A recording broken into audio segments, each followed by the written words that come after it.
Set Phasers, a highly illogical Star Trek podcast.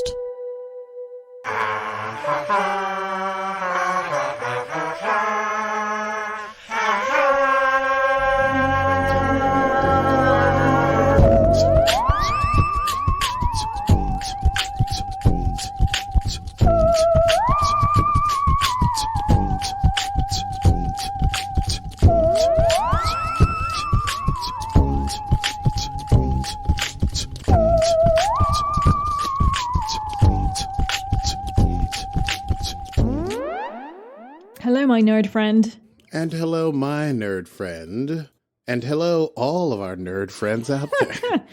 We have rather, I was going to say we have rather a lot of them, but considering, it's a bit more than just me, you, and my dad, we have some listeners. So hello to you, listener. Hello, listeners. Yeah, considering this started out as you, me, and your dad. Yeah. This is really huge now. So thank you all for listening. So huge, in fact, that we now have merch.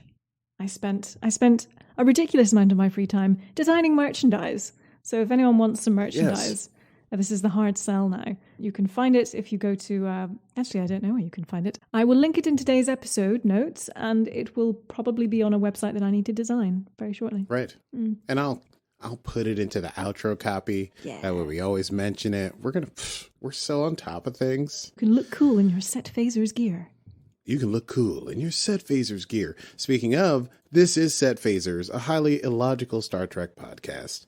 And we have been discussing for the last many weeks Star Trek Picard Season 1. And today we will be today's stardate. Oh my God, I'm completely out of order.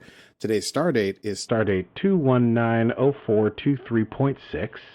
And we will be discussing the season finale of Star Trek Picard Season 1, Et in Arcadia Ego, Part 2.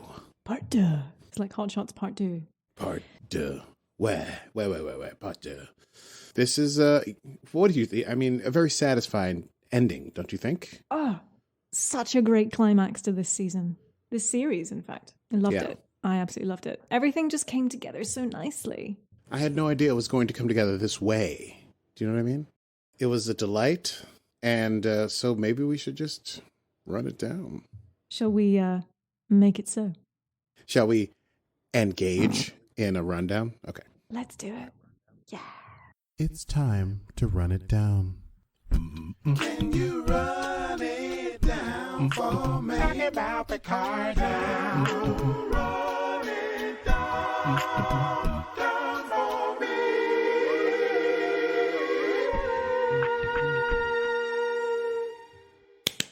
Yes. Star Trek Picard.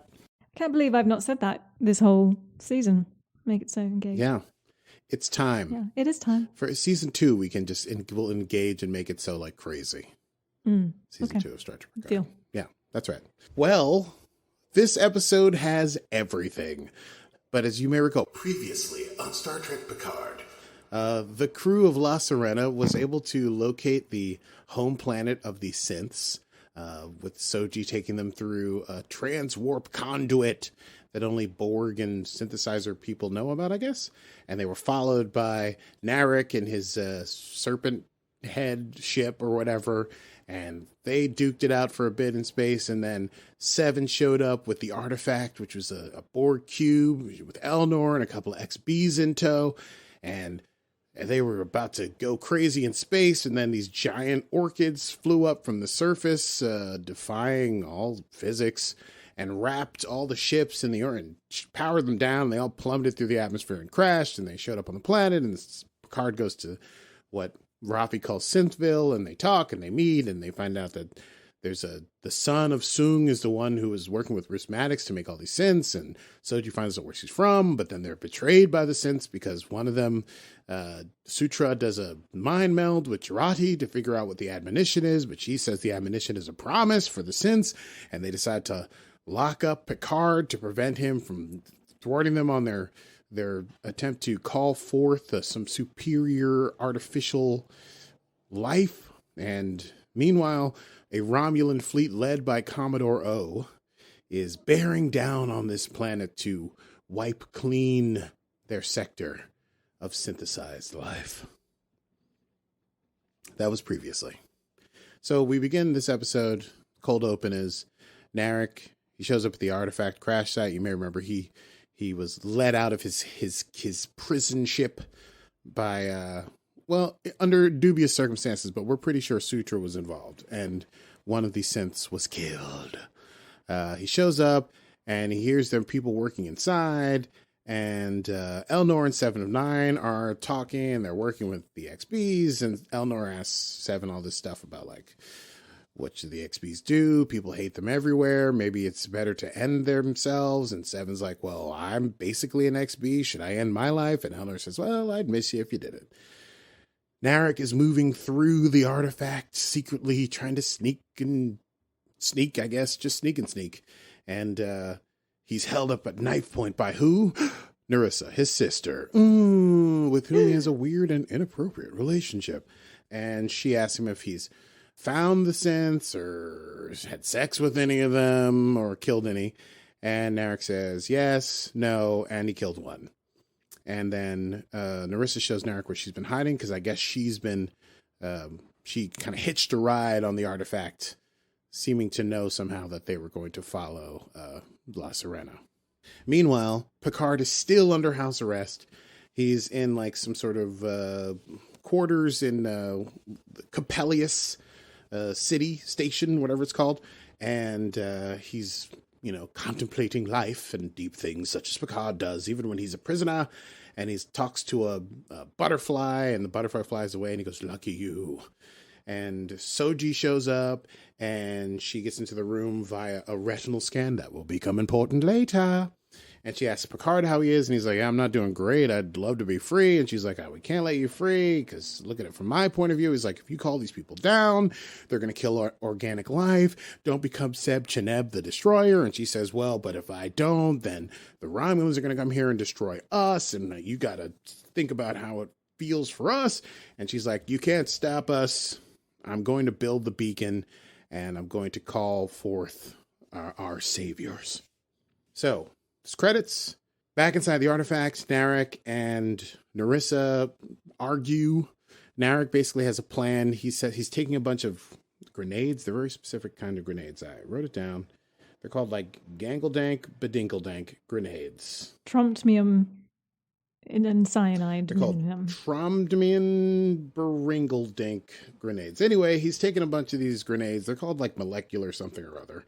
And he's going to use them, he says, to destroy the Orchids. That way the Orchids that remain won't attack the Romulan fleet that's coming. And then he has like some kind of outburst with Narissa, and he's like, it's me. I'm the one who figured out where they lived, and I'm the one who fell in love with the synth, and I'm the one that found this planet, and you need me. He calls himself a washout and a family disgrace. I had to say, the second time watching this, I was like, curious what this family was like. You know what I mean? Oh, that's right, yeah. Auntie went crazy, right? Auntie Ramda. Auntie Ramda. All right, their parents died and Auntie Ramda took them in, but then they're all Zatvash and Tal Shiar somehow. And anyway, I don't know. Romulans can be interesting. They don't seem to have been very nurtured as children. No, not nurtured in the right way. And so anyway, Narissa says, fine, go ahead. I'll do the hard work, you loser. And he leaves to go do what he's going to do. And he's followed by... Dun, dun, dun. Dun, dun, dun. Elnor.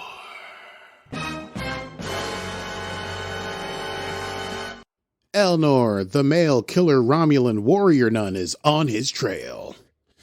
I've been practicing that all day. Good that job. I could say. That was perfect. Yeah, thank you.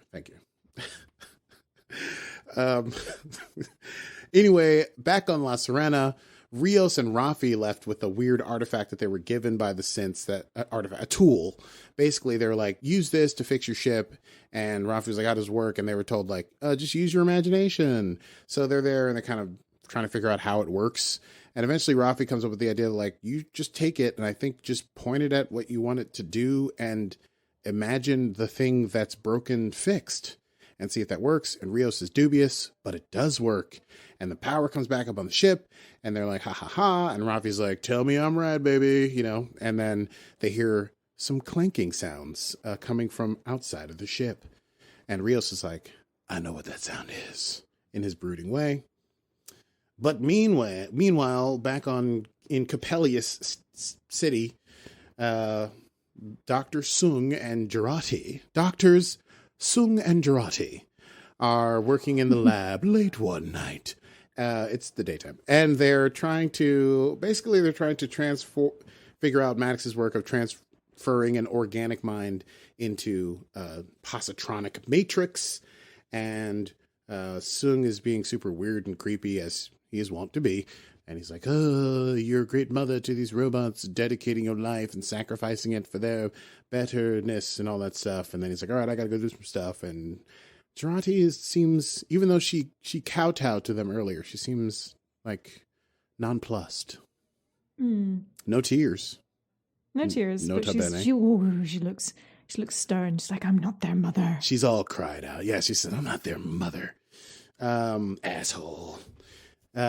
Rios and Raffi find out that someone is throwing rocks at the ship to get their attention. Who should it be but Narek? Oh, brooding, evil, murdering Romulan Zotvash washout. Zotvash washout. Another tongue twister for us. Zotvash washout. I'm a Zotvash washout. And I'm a Kira warrior Romulan nun. Yes, and we're talking about what was it? Specific Star Trek? Star Trek specifics? Star Trek specifics. Star Trek, and we're talking Star Trek specifics. Great, we have alter egos now. We know what we're doing for Halloween, listeners. I'll be a Zotvash washout.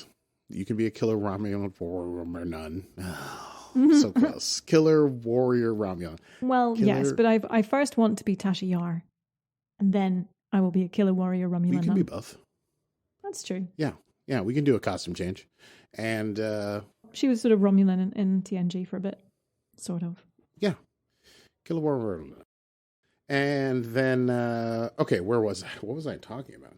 Oh, yeah. Zotvash. It's Narek. Yeah, I said Zotvash washout and went completely off the rails. Narek is like, hey, what's up, man? I'm here to, tell you what's going on. Turncoat, we got to stop the synths from doing something awful to us. Oh yeah, molecular grenades, whatever.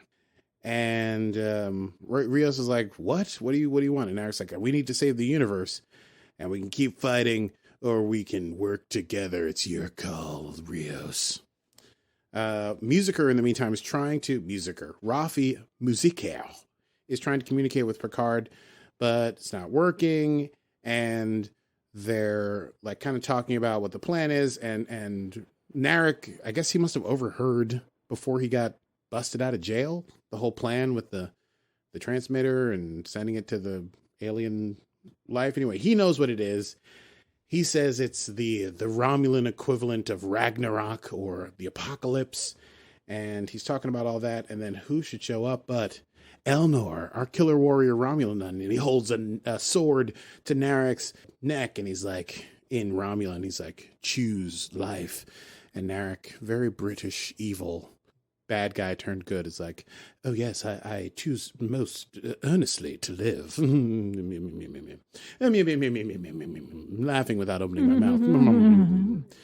Jurati is in the lab late one night, and they're trying to transfer Saga's memories because she got killed as a gift for her sister, but the damage to the optical ginkledank has made it hard to do the data stream. And Jurati says she's been working on the thing for Sung's golem because he wants to transfer his consciousness into the golem so he cannot be killed by the super artificial alien people that are coming. But some of the files are encoded, she says, and Maddox says, I'm able to figure that stuff out. You just let me work on it, and you keep working on the eyes so we can finish this whole thing. And then once he's out of the way, Jurati starts cutting up Saga for parts, and she's like, sorry, we don't know why. In the meantime, they're having a good old time around a fire back at La Sirena. Elnor, Narek, Rios, and Raffi. That's a TV show I'd watch. They're talking about the Judgment Day thing, which has a name, Ganmadan or whatever. And the Sebcheneb and the whole story is that there's two sisters who create this apocalypse, and one is called the foreteller, and the other one is the destroyer. And Elnor knows about it because he's Romulan, but he's also not into, he thinks it's ridiculous. And then Raffi's like, so do you think, she's asking Narek, you think this is real? And he's like, I don't think it's a myth. I think it's history. And history has a pesky way of repeating itself. And the Romulan fleet is still on its way, and Commodore O has gone full bad guy.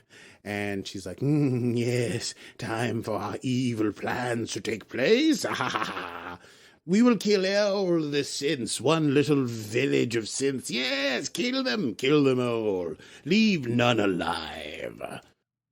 What does she say? She says exterminate them? No, sterilize them. She says we're going to sterilize them or whatever. That's great. So Narek and the remaining crew of La Sirena are like, we got to get there and destroy that antenna. They come up with a crazy plan. They're going to take the grenades that Narek has brought and put them inside. Narek's going to pretend to be the prisoner of Raffi and Rios and Elnor, and they're going to put the grenades that he has inside a soccer ball. The soccer balls that Rios has, because remember, Rios was playing soccer that one time with his shirt off before he and Jurati got it on. Got down to business. They got down to business. And that's their plan. So they start doing that. But when they get to Capellius Station, all their stuff is confiscated because they're stopped by two of the synths. Meanwhile, inside the station, Jurati has taken one of Saga's eyeballs, I guess the one that was working, and she uses it on the retinal scanner. I told you that was coming back. They use it on the retinal scanner to get into Picard's room and bust him out. She's like, we got to stop this stuff from happening. We got to get to La Sirena. And then a comedy of errors, because obviously the crew of La Sirena has come there to save Picard and to destroy the antenna. But also, at the same time, Sun comes back to the lab and he finally sees the decoded information from Saga's eyeball brain information, and he sees that it wasn't the prisoner who killed Saga. Not alone. He had help. None other than Sutra. I can't do it. You can't. Just leave it to me. It's my sound effect. I want to gasp. I just can't do it loud. It's a... No, well, that sounds like... No, yours is better.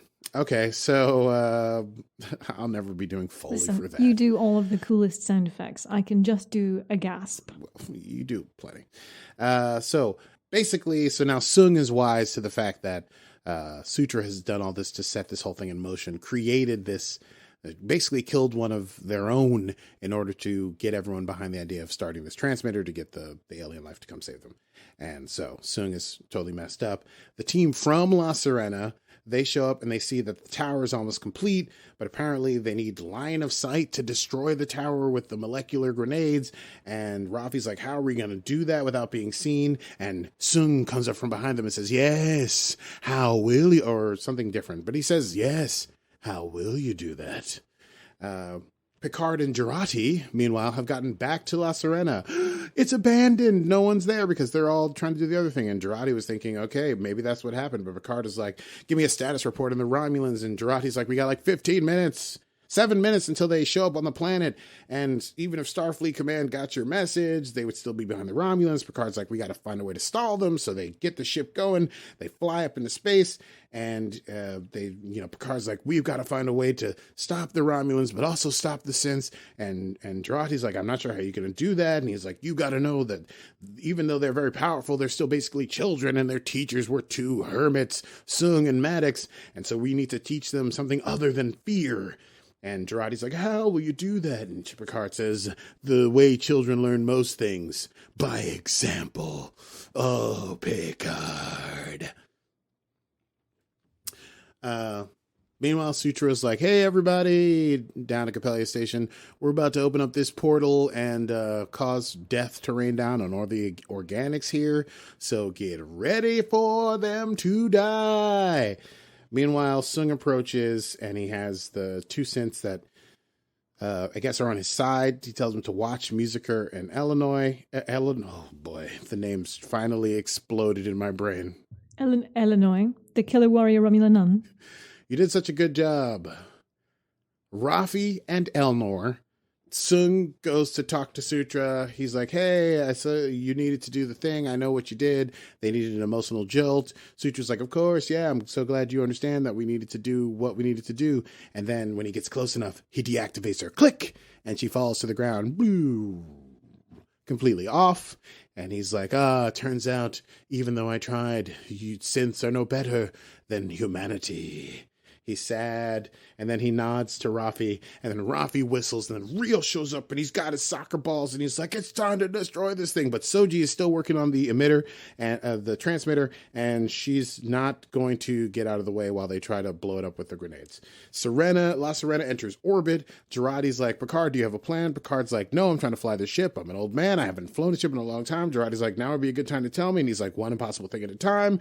Soji continues to work on the transmitter. Narek is there, and he's all, used to be your boyfriend, sort of. Please get away. But she won't. And then Rios tries to activate one of the grenades, but Soji catches it like a robot, and she throws it back and explodes somewhere else. And then Soji continues to work on that. And then aboard the artifact, Narissa is trying to get the artifact's weapons. Remember Narissa? She's on the Borg cube. She's trying to get the artifact weapons to... How did she get there? I assume she hitched a ride. She was on the cube. I thought she got pushed off. No, she's about to get pushed off. What are you talking about? Maybe I've just derailed this. I was like, how did she get on the cube? Because she was been on the cube. I thought she got kicked off the cube. I thought the last time we saw her, there was like, the Borgs had woken up and she got off the ship. She transported to another ship. Yeah. But somehow she transported back, I guess? No, you're right. That is a good question. How does she get back on the freaking cube? Thank you, continuity people. Yeah, because That's why I was like, how did she just get back onto this Borg ship when the whole point was they were going to start a war with her? So she tried to pull the plug on the Borgs, and Seven woke them all up, and then she had to get herself off. They transported her off the ship. She transported herself off the ship. Yes, she transported herself off the ship. But she may have been able to transport. I don't know that she wasn't able to transport back before they left. She could have transported herself to a secreted location. Okay, let's go with that. Listen, I'm trying to tie the things together because it doesn't really make sense, but obviously they wanted Narissa on the ground. I know. That was just in my head when I saw her again. So that we could have this showdown because Narissa's trying to go there and do some stuff with the weapons. She's got them aimed at La Serena. She's trying to set them. And just as she's about to do that, Seven shows up and she's like, nah, you ain't going to do that on my ship. And then... Bitch. Yeah, sure. And then they're like, fight, kick, punch. Narissa is going to be like, you're so sad, you old Borg. You should blow your brains out. You're worthless. I don't know why you live. You're half meat. Oh, she said you would be pretty if you weren't a half meat or something. Yeah, half meat sandwich monster or something like that. Probably. I could go for a half meat sandwich right now. Yeah. Not going to lie to you. I'm very hungry. So... they fight, and then she's like, you should just kill yourself. And then Seven is like, well, then I wouldn't be around for this. And she goes, this one's for you. And then she Sparta kicks Narissa off a ledge Narissa dies horribly, falling to her death. Go. I regret nothing. Obviously. Meanwhile, Jurati and Picard are like, oh, we got warp signatures. And Picard's like, maybe it's Starfleet, but it's not. It's the Romulan fleet. It's 218 Romulan warships, all sent here. Bit of an overkill, don't you think? To destroy this Capella station, this little town of synths. And so Jurati and Picard come up with, an idea. Jurati's like, what about the Picard maneuver where you make two ships look like they're in two different places? And he's like, this wouldn't work against this many people. We need many more ships. And Jurati picks up the tool that they were given by the synths, and she wishes a plan into existence, and that plan is going to happen. Something happens before that. Oh yeah, Soji continues to work on the transmitter. She can see La Serena on the sensors, and that's right, sensors. She communicates with Picard, and Picard's like, you got to pound down the beacon. I have something to give you in the hopes that we can move forward with this. And Soji's like, oh, what do you got that you could possibly give us? And she's still working on the transmitter. And Picard's like, my life. It was powerful. It's a cool moment. It's a cool moment. Yeah. That's all. I thought it deserved a beat. Meanwhile, O is the general of the Romulan fleet, no longer just a commodore. She's promoted herself. She's promoted herself, and she's got all the ships targeted on the, quote, nest. And Picard, meanwhile, says, Jurati, are you ready? And will it all work? And she's like, yep. And he says, on my mark. And then they fly La Sirena right in front of all the ships of the fleet, blocking them off. And then La Sirena becomes hundreds of La Sirenas, and the fleet is forced to engage with them. And it's working for a while, but then a shot does hit the actual La Sirena, causing it to spin out of control. And then the fleet that they had created vanishes. And then Soji activates the beacon. And then a weird portal in the sky opens up. And tentacle monsters. Basically, they look like the Sentinels from The Matrix. Remember the you ever see The Matrix? They were like big heads with tentacles. Kind of what I thought was coming through, which is a weird choice, but hey, it was scary enough. And they got through, and we don't know what happened. We don't know, because at that very moment, a fleet of real Federation ships shows up, drops out of warp, and who's aboard the flagship USS Zhang He? It is Captain Will Riker. Oh yeah. And he tells he tells Commodore / General O, you have no right here. It is under Starfleet protection. O was like, no, we got here first. And Riker's like, I got proof, because we heard from Picard, la, la, la, la, la.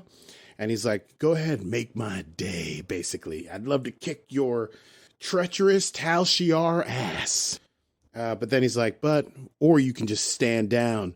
And O's like, you can't tell me what to do. She's like, let's retarget on this armada and blow them to bits. And Riker's like, all right, shields up, red alert, let's do this. Meanwhile, Picard is on La Sirena, and guess what? His head hurts again. And he goes crazy, and he falls down on his back.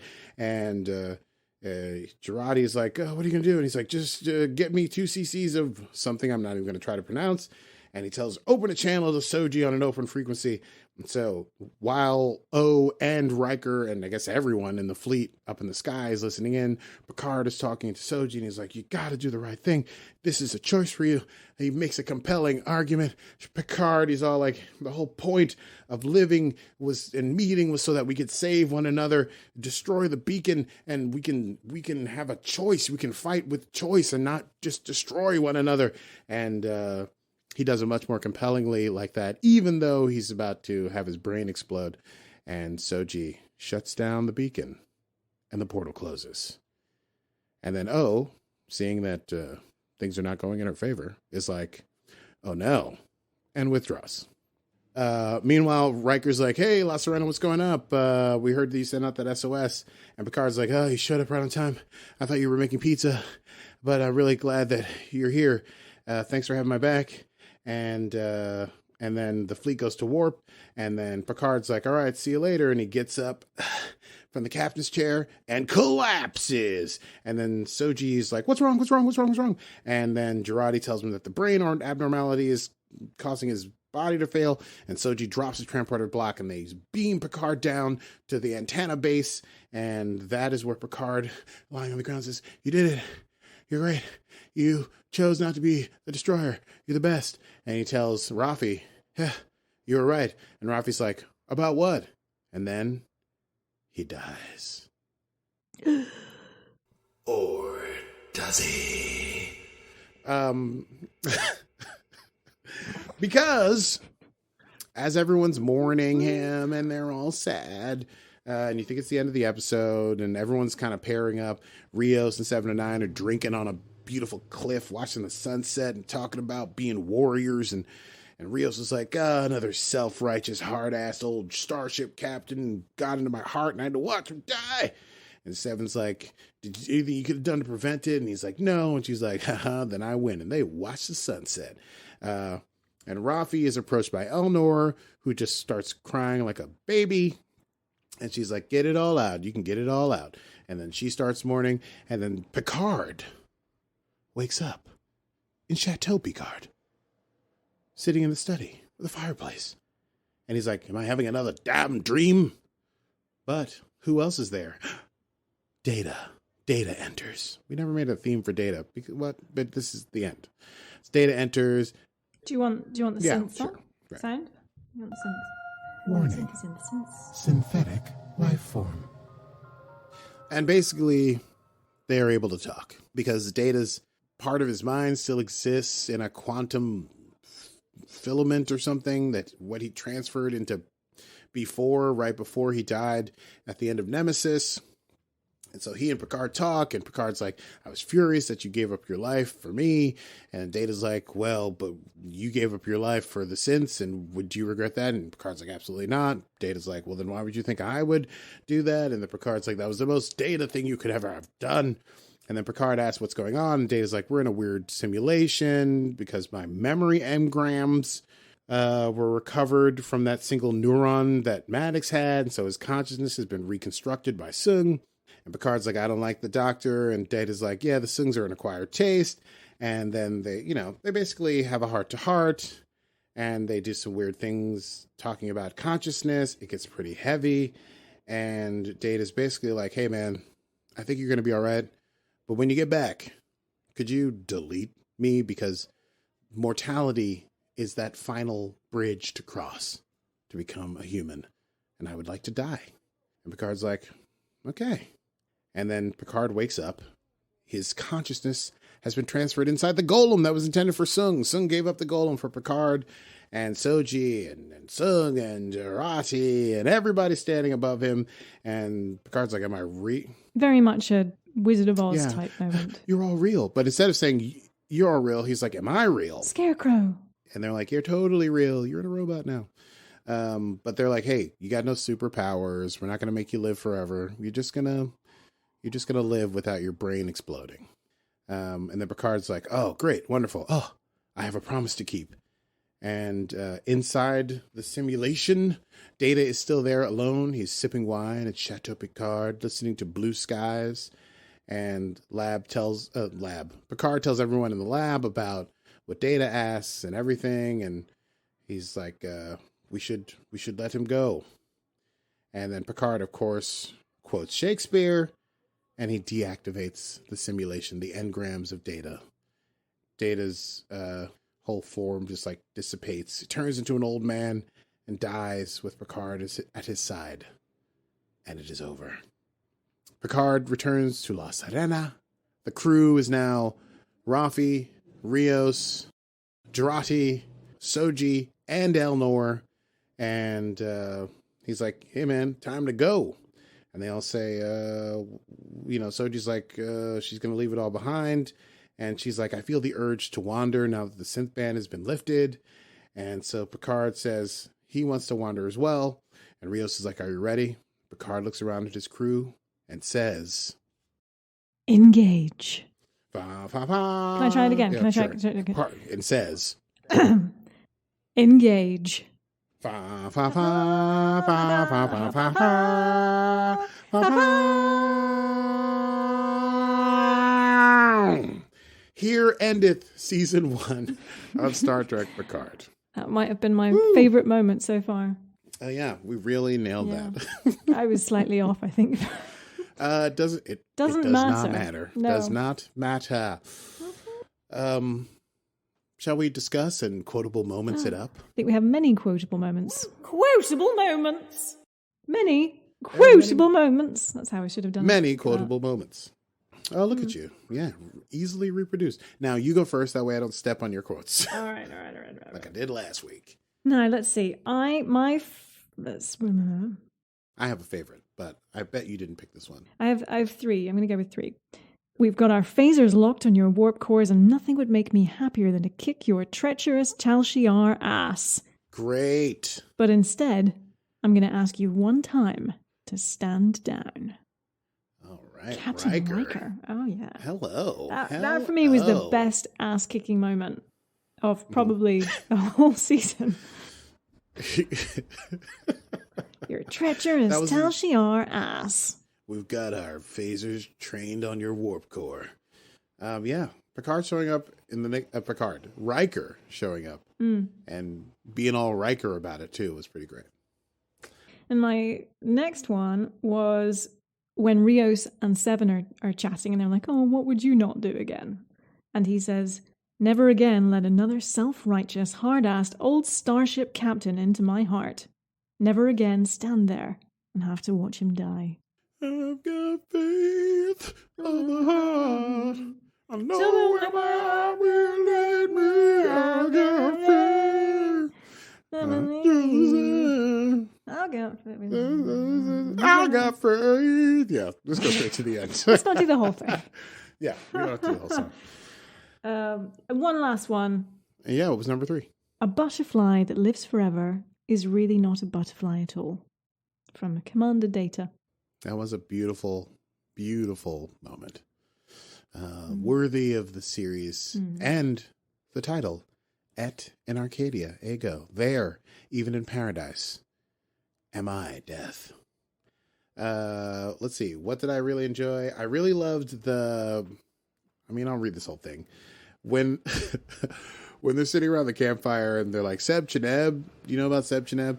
Raffi's like, Seb Cheneb? Yeah, we know about her. And then Narek is like, so you know that she has a horn from a great hell beast named Ganmadan? You know that she blows a blast on the horn and it will unleash Chicalagu, who have been waiting since the beginning of time. You know the sky will crack, and through the crack in the sky, the Chicalagu will come ravening. You know about the 1,000 days of pain. You know the streets will be slick with the entrails of half-devoured corpses. You know the worlds will burn, and the Chicalagu will feast and nurse their brats on blood and pick their teeth with bones. And they're like, no, we didn't know any of that. I thought that was great. Got a real picture of what it's like to be a Romulan child. Let's see. I mean, this is just a cute little moment when Picard's like, you haven't made me immortal. And Raffi's like, oh, relax. Everyone was paying attention. We took care of you. And they're like, we designed a cellular homeostasis algorithm that should give you more or less the same number of years you would have expected without the brain condition. And Picard says, I wouldn't have minded another 10, 20 years. He's cute. He's so cute. He's so cute. And of course, the This Is Sparta moment when Seven of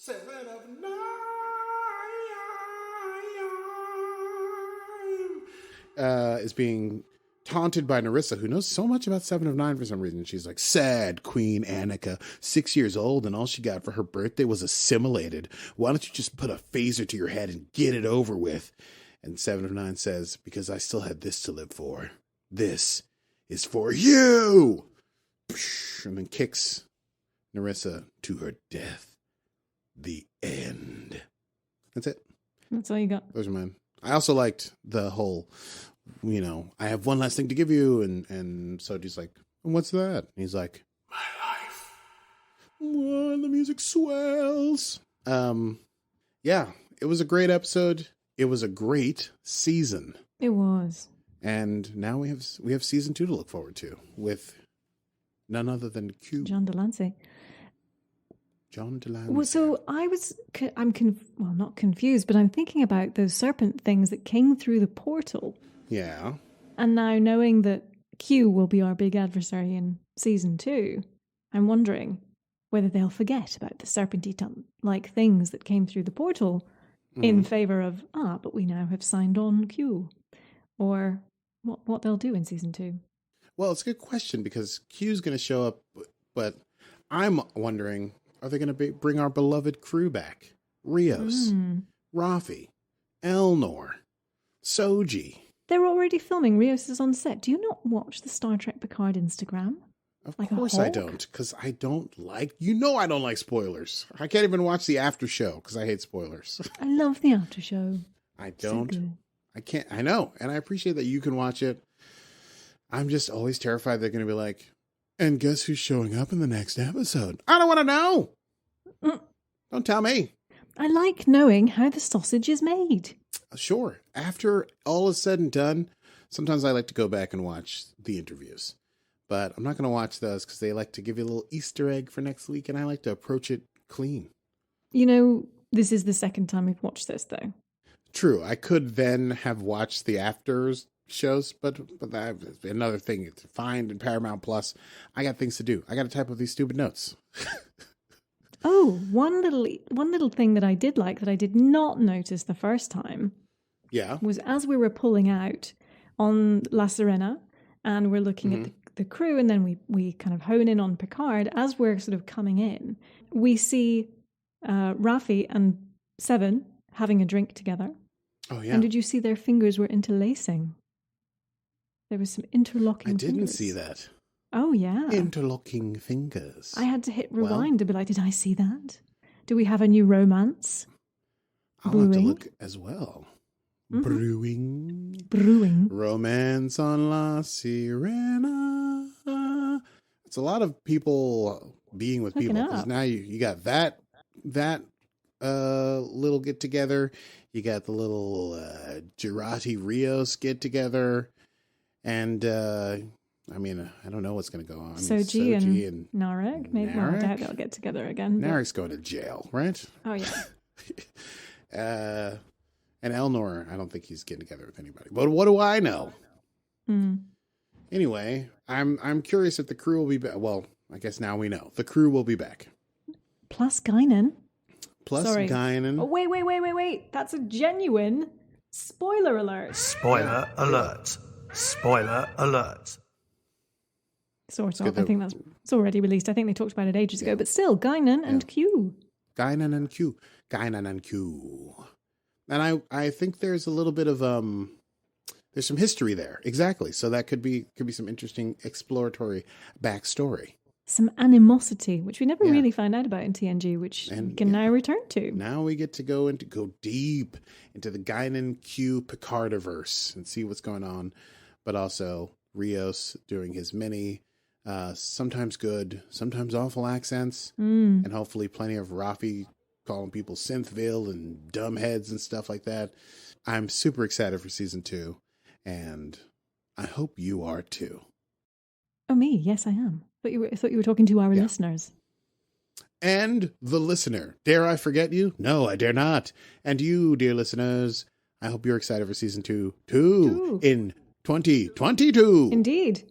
And are we done discussing the episode? I guess so, unless you have something further you'd like to say. No, I was just going to say, what are we doing next week, Aki? I don't know. I've no idea. Oh, well, because we can't really hit next time if we don't know what's next. Well, we can play the music and say we'll let people figure it out. There will be a next time. We just don't know what we'll be doing next. But we'll be doing something. We were doing Lower Decks, or we might have an episode or two in between that we're going to be watch-alongs of some of the... Because we could do Nemesis. We could do like a watch-along of the movie. It's true, of the movie. We could also talk about some of the short treks. That could be interesting. There's plenty to discuss, but we'll certainly get into Lower Decks because there will be a new season of Lower Decks later this summer. Indeed. Right? Well, maybe we should get on with that then. Well, we'll get on with it. Sorry. So bossy. Next time on Set Phasers. That's right. Respect my authority. Thank you for joining us, dear listeners. If you enjoy the program, you can catch us nope, that's not true because Stevie's not, we're not in the same place. You need to rewrite your copy. I do. You can catch us every Friday in your dreams. Thank you for joining us. If you enjoyed the program, you can listen to us as a podcast. We come out every Monday, wherever you get your podcasts from. And please rate and subscribe us and send more people to our podcast, our humble podcast. And go like us on Facebook. We need all of the likes on the Instagram. Hashtag #MemeGameStrong. Yes. Smash that like button. Yeah. We are at Set Phasers Podcast on all of the things. I'm going to just improvise and say, we have merchandise. We don't know where you can get it yet, but you should get it. Open your phone up and look at the episode notes and get some stuff. Woo! Yeah. Get some stuff. There's things for everyone. There's t-shirts, there's mugs with my face on it, with Arky's face on it, with neither of our faces on it. You can get whatever you like. I drink the no-face one. I drink the no-face cup. If you if you don't want stuff, but you'd rather have, I don't know, company, a sense of satisfaction, you can support our continuing mission to discover what Star Trek has in store for us. We would only be delighted. You can patronize us. We can take it by going to patreon.com/setphasers. And you can join us in our monthly watch parties and Yes. become part of our podcasting and Netflix watch party community. Just a big old nerd jumble. Nerd party, really. Nerd party. Yeah. My girlfriend said to me, she's like, I'm so glad you have friends. Oh, It's me like, too. thanks, babe. Yeah, well, Yep. you know what? I mean, that's good. It's good that you have friends with whom Yeah. you can watch. Well, old you episodes. you're my friend. I know. Our patrons are Okay. my Okay. friends. All right. I'm not. Maybe I went too far. Then this is really sounding quite sad. No, it's not sad. Let's It's very finish happy. up. Anyway, thank you so much for listening. I am Stevie Manns. And I'm Aki Burmese, and this has been Set Phasers, a highly illogical Star Trek podcast. Computer. End program.